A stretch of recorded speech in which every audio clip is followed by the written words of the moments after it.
All right, Pix 11's Henry Rossoff joins us live from the Election Center. And Henry, Biden currently in the lead, but President Trump still has a chance to catch up and possibly win. Is that right?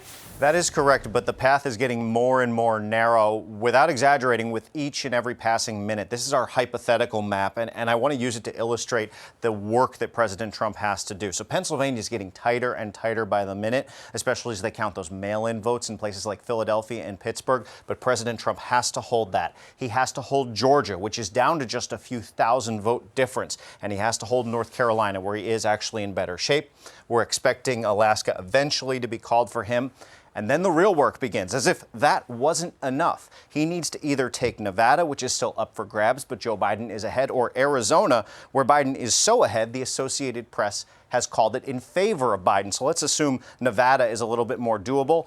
That would take care of business for him. Now, looking at the real vote totals will really underscore that Joe Biden is probably in much better shape at this hour. Focusing in on Pennsylvania, this is down to about an 80,000 vote margin. Within the last half hour, we are getting a lot of results out of Greater Philadelphia. It's gone from 100,000 to 90,000 to 80,000, and we're expecting dribs and drabs all night. In fact, the Pennsylvania Secretary of State just spoke. Let's take a listen.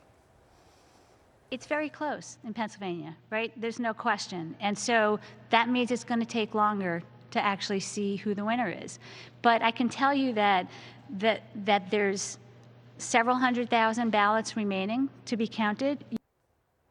So several 100,000, and the ballots coming in overwhelmingly favoring Joe Biden because they're mail-in ballots, and President Trump did everything in his power to undercut Republican faith in mail-in ballots. So no surprise, you're not seeing very many Republicans vote that way. Quick recap of the other swing states we're watching. 80,000 vote margin in North Carolina. That's going to be like that for a couple of weeks while mail-in votes come in.